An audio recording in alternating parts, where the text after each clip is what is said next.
नमस्कार, मैं Anjana Gupta, medical astrologer, आपको नया विषय व्यवहार और व्यावहारिकता पर मनोवैज्ञानिक दृष्टिकोण और ज्योतिष दृष्टिकोण से बताना चाह रही हूँ। किसी का स्वभाव हमें किस तरह से पता चलता है, वही हमारा स्वभाव हमारे उद्गम होता है, हमारे को प्रेजेंट करने का, वही व्यवहार बाद में बन जाता है। यह हमारा लेवल बताता है कि हम किस लेवल के हैं। देखिए, कुछ लोग जानते हैं कि हमारा व्यवहार अलग है और हम किसी और तरह से रिप्रेजेंट हो रहे हैं। यही बात हम लोग शेयर करने वाले हैं और इस पे हम ये कहना चाहेंगे कि बेसिक रूप से हम नेचुरल ही प्रकट होते हैं। नमस्कार, मैं आपको नमस्कार करते हुए आगे बढ़ती हूँ। मेरे साथ अजय शुक्ला जी जुड़े हैं, जो कि इनकी किताबें भी इसी तरह हमारे 12 भाव को बताती हैं और यही 12 भाव हम लोग इस सीरीज़ के रूप में चर्चा करेंगे। ज्योतिष में 12 भाव, इनकी 12 बुक्स, यही हमारा लेवल और हमारा सब कुछ है। बेसिक रूप से हम जान सकते हैं कि ये जन्म से ही नेचुरल ऐसा व्यक्ति है या बेसिकली कुछ वातावरण या कुछ कारण से इसका सारी चीज़ों में चेंज आ चुका है। इसको जानना हम ज्योतिष से देख सकते हैं। जब ज्योतिष जिस समय सूर्य हमारा जन्म होता है, जिस समय सूर्य जिस लग्न में होता है, वो हमारी लग्न होती है, वही हमारा व्यवहार होता है।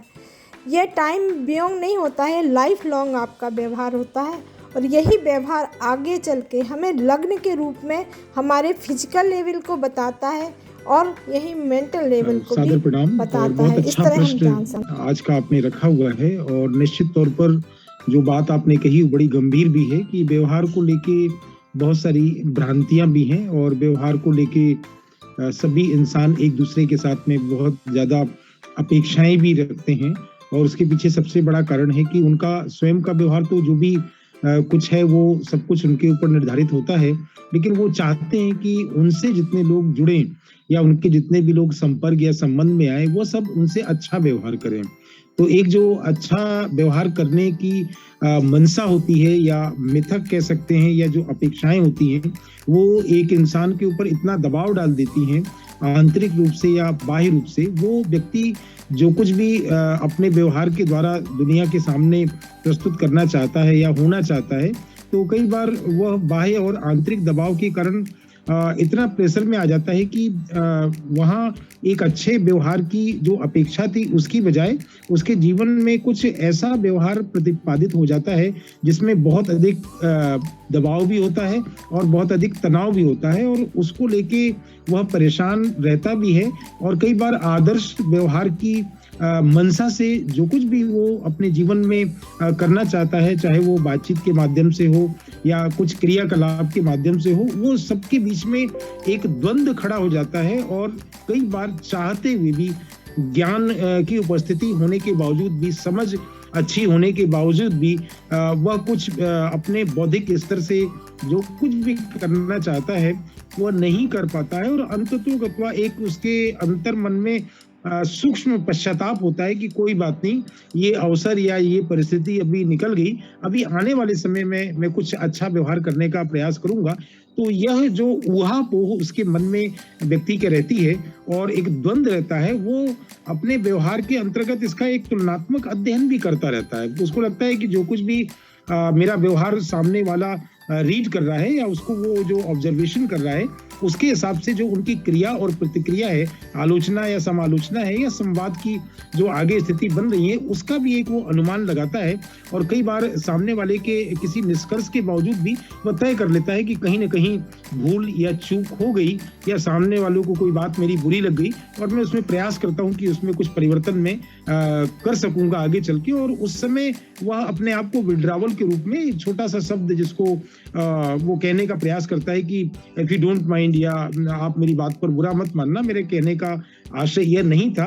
तो एक मूल्यांकन यह भी निकल के आता है कि जब आप कह भी रहे हैं और आपको ये भी कहना पड़ रहा है कि मेरे कहने का अर्थ ये नहीं था, यह था, इसका मतलब आप किस प्रकार के व्यवहार को सामने प्रस्तुत करने जा रहे हैं और आपके ही कथन को आप एक द्वंद के साथ स्वीकार कर रहे हैं कि मेरे कहने का मतलब ये नहीं था, और कहने का मतलब बताने के लिए कितनी बार आपको समय दिया जाएगा ताकि आप अपनी वाणी से या अपने कर्म से अपने आप को सुधार करके सामने वाले के सामने या स्वयं के सामने बिल्कुल स्पष्ट और निष्पक्ष रूप से रख पाएंगे। जी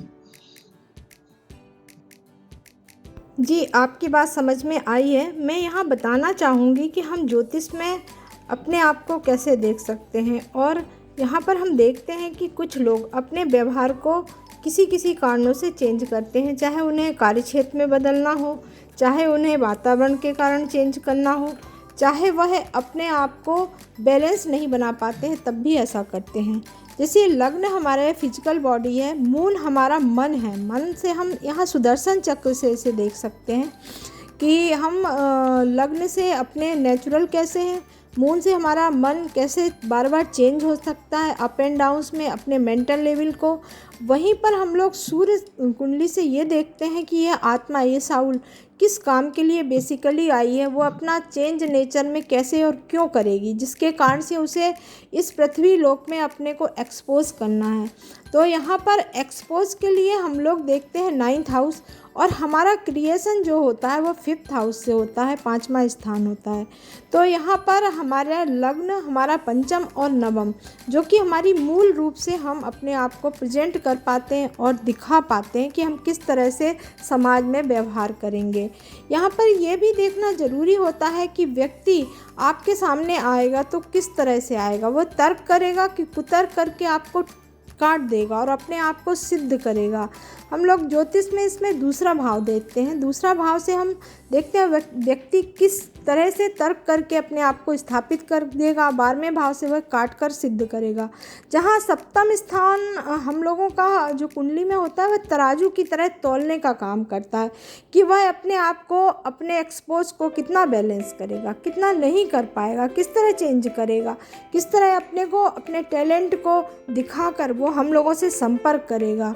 वहीं पर देखिए रसों का भी काम इसमें होता है, जिसमें कि पंचम स्थान में रसों का प्रभाव होता है। 9 रस होते हैं जो कि हम लोग हमेशा यूज़ करते हैं। श्रृंगार, वीर, हास्य, करुणा, रौद्र, भयानक, विवश, अद्भुत, शांत। इन रसों के द्वारा ही हम अपने आप को, अपने स्वभाव को चेंज कर लेते हैं। तो यह रस तो हमेशा बनते रहते हैं और यह बॉडी का काम भी है। अब इन रसों का उत्पादन किस तरह होगा, यह आप कैसे जानते हैं, किस तरह से आप इसको देखते हैं कि अपने को यह जो क्रिएटिविटी लाएगा वह अप्लाई कैसे करेगा और उसको एक्सपोज कैसे करेगा, यह हम लोग ज्योतिष में देखते हैं। निश्चित है आप भी इस पर हम लोगों को कुछ बताइए कि मनोवैज्ञानिक लेवल पर यह कैसे अपने को बैलेंस करेगा और किस तरह से सामने आएगा और किस तरह से इसमें ठीक करने की गुंजाइश है। अगला मैं बताऊंगी कि किस तरह के लोग हम लोग ज्योतिष में देखते हैं और किस तरह से अपने को प्रस्तुत करते हैं। जैसे कि स्वांग करने वाले मदारी होते हैं, मैजिशियन होते हैं, विदुषिक होते हैं, कलाकार होते हैं, हाथ की सफाई भी करते हैं और साथ ही साथ अपने को चेंज कर लेते हैं। वहीं ढोंगी और स्वार्थी लोग होते हैं जो इमोशन का दोहन करते हैं ठग विद्या द्वारा, छलिया द्वारा।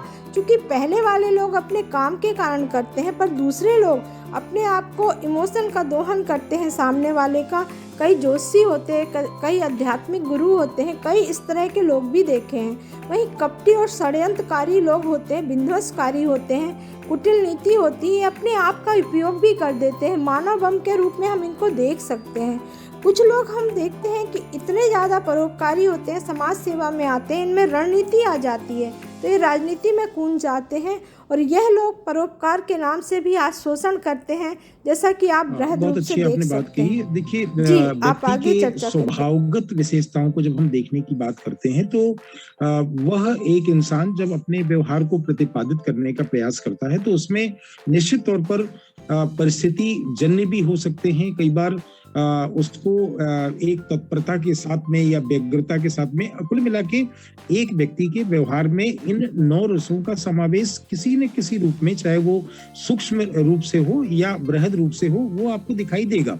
उदाहरण के लिए जैसे मान लीजिए कि किसी को अपनी बात किसी व्यक्ति के सामने रखनी है तो आप देखेंगे कि एक्सप्रेशन में भी, वे ऑफ एक्सप्रेशन में भी जब आपने कहा कि आत्मा की शुद्धि, तो हम लोग उसको इस रूप में देखते हैं कि अगर हृदय निर्मल है तो वहां विचारों में स्पष्टता होगी। अब हृदय की निर्मलता ही विचार की स्पष्टता का कारण है, ये आप बहुत अच्छे से स्वीकार कर सकते हैं। इसी प्रकार से जब कोई व्यवहार अपने समक्ष अपने छोटों से या अपने बड़ों से या विविध लोगों से करने का प्रयास किया जाता है, तो उसमें वर्बल कम्युनिकेशन या रिटन कम्युनिकेशन या बॉडी लैंग्वेज, ये तीनों एक साथ आपको दिखाई देती है। ऐसा नहीं है कि रिटन कम्युनिकेशन के लिए लिख के देना ही पड़ेगा, क्योंकि उस व्यक्ति के द्वारा जो कुछ भी पढ़ा लिखा जा रहा है या सोचा या समझा जा रहा है, वो एक साथ जब कहीं ना कहीं एक्सप्लोर होगा या एक्सपोज होगा, तो आप देखेंगे कि उसमें मन, बुद्धि, संस्कार तीनों काम करेंगे। कई बार जहां मन ये कहेगा कि हमें आज के समय में बहुत चालाक होकर अपने जीवन को गतिशील करना चाहिए, वहीं बुद्धि आपको मदद करेगी कि नहीं, उस चालाकी से ज्यादा महत्वपूर्ण तो समझदारी है। और वही संस्कार अगर हमारे सामने आ जाते हैं, तो संस्कार हमें ये बताने का प्रयास करेंगे कि मेरे खुद के संस्कार या माता पिता से मिले हुए विरासत में संस्कार जो अत्यधिक मूल्य परक हैं, तो वो इंसान उन मूल्यों का ध्यान भी रखेगा। अब देखिए, 3 शब्द हो गए। एक हो गया, मन ने कहा कि चालाकीपूर्ण व्यवहार, क्योंकि समाज में आज जो आपके साथ व्यवहार हो रहा है उसका प्रत्युत्तर इसी के माध्यम से दिया जाएगा। बुद्धि कहेगी कि नहीं, जिसमें बहुत ज्यादा आनंद है, बहुत हम कूल और रिलैक्स होकर अपना काम कर सकते हैं और व्यवहार कर सकते हैं, तो वो ज्यादा अच्छा है कि हम समझदारी पूर्ण तरीके से कार्य करें। जिनको चालाकी करनी होगी वो बहुत उठा पटक करेंगे, अर्थात उसमें कई बार उनको रौद्र रस का उपयोग करना पड़ेगा, कई बार मनो विकारों से वो ग्रसित होकर व्यवहार करने का प्रयास करेंगे। तो यहाँ ये समझने की आवश्यकता है कि बुद्धि तो हमेशा ही मदद करती है कि हम समझदारी पूर्ण व्यवहार करें, क्योंकि इसमें कोई छल कपट की बात ही नहीं है। लेकिन मन की चंचलता के कारण जो इनपुट व्यक्ति को मिल रहा है, जो भी उसने समाज से इकट्ठा किया है, और उसमें अगर बहुतायत मात्रा में चालाकी है, तो वहां पर चालाकी और समझदारी के बीच में द्वंद्व रहेगा। लेकिन अगर उसके पास मूल्यपरक संस्कार हैं, अच्छे मानवीय मूल्य हैं, संवेदनशीलता है जीवन की, तो वो संस्कार मन और बुद्धि दोनों पर हावी हो जाएंगे और आप देखेंगे कि वहां बहुत संस्कारित स्वरूप में व्यवहार प्रतिपादित होने लगेगा और आप वहां जुड़ जाएंगे उस इंसान से और बोलेंगे कि क्या मन बुद्धि दोनों आपकी मदद नहीं करते हैं और हर समय आपके अच्छे संस्कार आपके सामने आ जाते हैं और उस व्यवहार को आप प्रतिपादित करते हैं। और वही व्यवहार जो आपने कहा कि अंत में एक व्यवहारिकता के स्वरूप में आ जाते हैं और वहां आप जुड़ना चाहते हैं, वहां संबंध रखना चाहते हैं। वहां आपको बाध्यतापूर्ण जोड़ना नहीं होता है। देखिए, बाध्यतापूर्ण जोड़ने में औपचारिकता हावी हो सकती है, फॉर्मेलिटीज बहुत सारी आ जाएंगी, लेकिन आप बहुत दिन से फोन कॉल नहीं कर पा रहे हैं, आपकी बातचीत नहीं हो रही है, लेकिन जो अंतःकरण से संवाद हो रहा है, वो जो आत्मा से बातचीत हो रही है, आप कितनी भी दूर बैठे हैं, कितने भी दिनों से अपने मित्र से या अपने परिवार में लोगों से बातचीत नहीं हुई है, लेकिन जो आत्म संवाद की स्थिति है वो इतनी प्रबल और इतनी सहज और इतनी उन्मुक्त होती है कि बिना किसी संसाधन के भी आप सहजता से अपने प्रश्न भी कर रहे हैं, आपको उत्तर भी मिल रहा है, वहां से भी प्रश्न हो रहा है और आप उसका उत्तर दे रहे हैं। मैं उस ये जीवन की वो व्यवहारिकता है जो कई बार शब्दों में हम बयान नहीं कर सकते। जी, जैसा कि आपने बताया है, मैं एक छोटे से उदाहरण से इस चीज को रखूंगी कि सिंह राशि का व्यक्ति है और उसका पंचम भाव में सूर्य है। सूर्य आत्मा का कारक है और वहीं पर धनु राशि नवम में होती है। तो वह व्यक्ति सामने से जैसा दिखाई देगा वैसा वो नहीं होगा। वो कोशिश तो करेगा आपको भटकाने की, अपने हाव भाव से आपको इम्प्रेस करने की, पर अंदर से वो वैसा ही नेचुरल होगा और कुछ देर बाद वह अपने आप को चेंज कर लेगा। जहाँ हम बात कर रहे थे, यहाँ साधु तरह के भी लोग दिखाई देते हैं। साधु बहुत सरल होते हैं, वह सबसे मिलना जुलना पसंद ज़्यादा नहीं करते हैं, वह समाज से परे रहना पसंद करते हैं। वहीं पर संत होते हैं जो कि हमने देखे हैं कि बहुत टिपिकल भी होते हैं, दंडी स्वामी के रूप में होते हैं, कई गांठें होती हैं उनकी, और वह अपने आप को इतना ज़्यादा क्रिटिकल बना लेते हैं कि हम उनके व्यवहार को चेंज ही नहीं कर सकते हैं। एक आखिरी होते हैं अघोरी टाइप के लोग जो कि जटिलता का सबसे बृहद रूप है और जटिलता के बाद वह सरल होना शुरू हो जाते हैं। तो यहाँ पर हमने देखा है उन्हें शिव के रूप में हम समझ सकते हैं। वह भावों से जटिल हैं परंतु उनके अंदर बहुत निर्मलता होती है, बहुत शांत होते हैं परंतु दिखते ऐसे हैं। तो देखिए ये सभी अपने को चेंज एक्सपोज इसलिए करते हैं, उन्हें व्यवहार में अपने आप को रखना होता है। इनको हम ग्रहों से जोड़ते जाते हैं तो उनके क्रिएशन या बहुप्रतिभा टैलेंट के रूप में नेचर में चेंज होके हमें दिखाई देती है। यह चीज़ ही पे हम लोग अपनी कुंडली को देख के उसके बारे में जानते हैं या खुद के बारे में खुद को वह बदलने का प्रयास भी कर सकता है, ऐसा समझ सकते हैं। हम इसे अंक ज्योतिष से भी देख सकते हैं। अगर हमारी डेट ऑफ बर्थ 27 है तो 9 है, 21 है तो 3 है। तो देखिए जिस तरह के लोग हैं उनके अनुसार भी हम देख सकते हैं कि उनके अंदर किस तरह का एलिमेंट है, किस तरह के तत्व हैं, किस तरह का ग्रह कार्य कर रहा है। तो इस तरह से हमने देखा है कि 1 अंक वाले सूर्य का उनकी आत्मा प्योर होती है, 2 अंक वाले मैजिशियन भी होते हैं और ग्लैमर में भी रहते हैं, हीरो हीरोइन को अप्लाई कर लेते हैं। तीसरे होते हैं जो मीडिया के क्षेत्र में भी होते हैं और अपने आप को एक्सपोज करते हैं बातों के द्वारा, कॉपी पेस्ट के द्वारा। इस तरह के लोग भी देखे हैं। कर्क राशि बड़ी सेंसिटिव होती है और 4 अंक भी माना है, राहु का भी माना है। तो ऐसे लोग बहुत छलिया होते हैं, अपने आप को बहुत विकट रूप में प्रदर्शित करते हैं और हम उनके इन्फ्लुएंस में आ जाते हैं। 5 अंक यूनिवर्सल होता है, तो इन सबसे मेल जोल करने के लिए अपने व्यवहार को बदलना सीख जाते हैं। 6 अंक फिर से हमने देखा है कि ऐसे लोग अपने आप को एक वर्ल्ड के रूप में स्थापित करते हैं, अपनी पोशाक, अपने रहन सहन, सारी चीज़ों को चेंज करके आते हैं। 7 अंक जो होता है वह केतु का होता है। ऐसे लोग बड़े क्रिटिकल होते हैं परंतु आत्मा से बहुत अंतर्ज्ञान होता है और काफ़ी सरल भी होते हैं। 8 अंक शनि का है, न्यायप्रिय होते हैं परंतु इनके अंदर चाणक्य जैसी बुद्धि भी होती है और यह अपने को बहुत गहरे रूप में रखते हैं, सामने एक्सपोज नहीं करते हैं। वहीं पे 9 अंक मंगल का माना है। 9 अंक वाले अपने को जैसे हैं वैसे ही एक्सपोज करने के लिए प्रयास करते हैं। जैसे सेनापति होता है, उसे कोई मतलब नहीं है, वो अपने आप को उसी तरह रख देगा, उसी तरह से अपने आप को एक्सपोज करेगा। बाकी उसे कोई मतलब नहीं कि सामने वाले के सेंटिमेंटल कैसे हैं। वो किसी का दोहन तो नहीं करना चाहेगा पर स्थापित जरूर करेगा। इसको भी आप समझिए। तो बहुत बड़ी चीज़ है कि अपने को चेंज करने के लिए अंक ज्योतिष भी आपकी हेल्प करेगा। और इसी तरह से राशियाँ भी होती हैं जो बताती हैं किसी के नेचर के बारे में।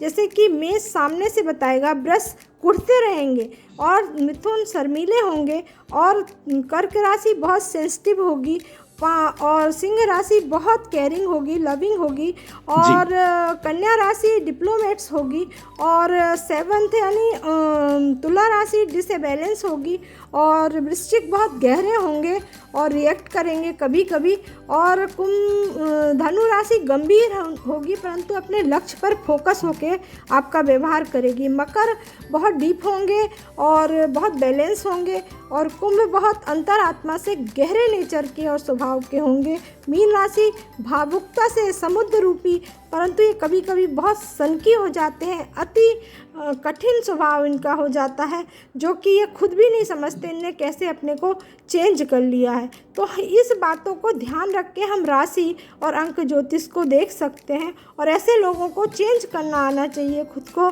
और खुद के व्यवहार को वातावरण के अनुसार बदल सकते हैं परंतु इन्हें अपने मूल प्रगति को कभी नहीं छोड़ना चाहिए। यही उनके आगे बढ़ने का सहारा हो सकती है। तो इस बात को आप किस तरह लेते हैं और किस तरह से देखते हैं, अपने नेचर को ये किस तरह चेंज कर सकते हैं, आप इसे मनोवैज्ञानिक स्तर पर बताइए कि 1, 5, 9 भाव जहाँ जुड़ते हैं तो उनकी व्यक्ति की क्रिएशन अलग अलग तरह का हो जाता है और वह अपने आप को किस तरह बैलेंस बनाए, किस तरह अपने को रखें और किस तरह से अपने में सुधार लाएं। तो यह व्यवहार ज्योतिष या कह सकते हैं कि आपका मनोविज्ञान इस पर क्या दर्शन देगा, क्या बताएगा और किस तरह ये लोग अपने को एक्सपोज करके रख सकते हैं समाज के अंदर। इसी के साथ आप इसको और डिस्क्राइब करिए क्योंकि निगेटिव भाव भी जुड़ जाते हैं। 8 भाव जुड़ेगा, आपका कपटी हो जाएगा, व्यक्ति अपने स्वार्थ के लिए लोभी हो जाएगा। इस तरह से करता है वो और अपने आप को, अपने रूप को बदल के स्वभाव में सामने आना शुरू करता है। नेचर ने ही हमको एक बहुत नेचुरल नेचर दिया है जिसे हम नैसर्गिक व्यवहार की बात करते हैं, व्यवहार और व्यवहारिकता के बीच में जब हम अंतराल करने का प्रयास करते हैं तो हमें देखने में आता है, जैसे कुछ उदाहरण भी आपने दिए, बड़े व्यवहारिक और सटीक उदाहरण है कि व्यक्ति को पता ही नहीं चलता कि वो कहाँ से शुरू हुआ था और कहाँ तक पहुंच गया। लेकिन जब इसके मूल में जाने का प्रयास करेंगे तो आप देखेंगे कि व्यवहार या सिद्धांत, कई बार व्यवहार को हम सिद्धांत भी बोल देते हैं। जैसे उदाहरण के लिए जहां सुमत तहां संपत नाना। अब जहां सुमत तहां संपत नाना, इसके बाद भी रामचरितमानस में पूरी चौपाई है, लेकिन इसको हम सिद्धांत रूप से वहां से निकालने का प्रयास करेंगे तो जहां सुमत तहां संपत नाना अपने आप में एक बहुत बड़ा व्यवहार है। और जब इसका विश्लेषण करने का प्रयास करेंगे तो व्यवहारिकता में क्या होगा कि हम उन स्थानों पर जाने का प्रयास करें जहां हमें अच्छी सुमति या बुद्धि मिलेगी, तो वहां हमारी अपने आप में संपत्ति से यहाँ अर्थ है कि बौद्धिक संपदा की वृद्धि होगी, हमारी समझ के अंदर एक परिपक्वता आएगी। इसी प्रकार से हम थोड़ा सा और आगे बढ़े तो हमें लगता है कि उसी रामचरितमानस को हम पढ़ रहे हैं, समझ रहे हैं, लेकिन उसके गूढ़ रहस्यों से कई बार वंचित हो जाते हैं, क्योंकि हम जिस व्यवहार को जीने का प्रयास करना चाहते हैं हम उसको ढूंढने का प्रयास करते हैं। लेकिन वहां जो सच्चाई लिखी हुई है, वहां एक सच्चाई ये भी लिखी हुई है कि सिया राम में सब जग जानी। अब सिया राम में सब जग जानी, इसके बाद भी वो बात बची हुई है, उसका विश्लेषण आप कर सकते हैं। लेकिन सिया राम में सब जग जानी ये एक व्यवहार है, लेकिन जब इसको आप इम्प्लीमेंट करेंगे तो इतनी उच्चता आपको किसी भी ग्रंथ में नहीं मिलेगी कि जब पूरे समाज और पूरे संसार को आपने सिया और राम मान लिया तो शेष बचा क्या। तो यहाँ पर व्यवहार और व्यवहारिकता के बीच में एक सकारात्मक सहसंबंध बन जाएगा और आपसे वो इम्प्लीमेंट हो जाएगा। आपने देखा होगा कि बहुत सारे स्पीच में 3-4 बातें कहने का प्रयास किया जाता है और उसमें तालियां बज जाती हैं, लेकिन कभी भी वो सिद्धांत और व्यवहार शुरू में आपको प्रवचन में नहीं मिलेंगे। जैसे उदाहरण के लिए मुझे कहना हो कि सर्वधर्म संभाव, अब ये मैंने कब कहा, जब प्रवचन का अंत हो गया, वहां तालियां बज गई कि भाई कितने महान व्यक्ति हैं। लेकिन अगर सर्वधर्म संभाव से हम शुरू करते या बहुजन हिताय बहुजन सुखाय हमने बोल दिया और लोगों की फीडबैक हमने अपने पक्ष में ले ली, तो वहां भी अगर हम बहुजन हिताय बहुजन सुखाय से आरंभ करते तो शायद किसी गहराई में जा सकते थे। आपने सर्वे भवन्तु सुखिनः बोल दिया, वहां भी आपको लगा कितना बड़ा मंत्र आपने बोल दिया, लेकिन सर्वे भवन्तु सुखिनः सर्वे सन्तु निरामयाः सर्वे भद्राणि पश्यन्तु मा कश्चित् दुःख भाग् भवेत्, यहाँ से आपने आरंभ क्यों नहीं किया। तो कहने का अर्थ कि कुछ सिद्धांत से लोगों को लोकप्रियता मिलती है। या आपने अपने स्पीच में बोल दिया वसुधैव कुटुम्बकम।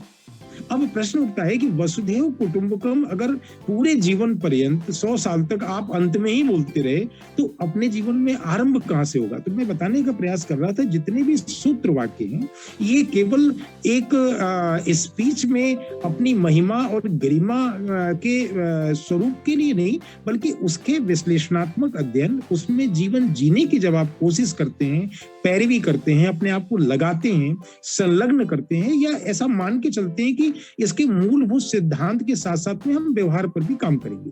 जैसे आपने कहा कि मनोवैज्ञानिक दृष्टि से समाधान क्या हो सकता है, तो मैं अगर आपसे कहूं कि भाई बहुत बड़े मनोवैज्ञानिक पूरी दुनिया में मास्लो हुए हैं और उनकी एक थ्योरी है कि आप अगर अपने जीवन में सुखी रहना चाहते हैं तो मनोविज्ञान के 3 बड़े सिद्धांतों को स्वीकार कर लीजिए।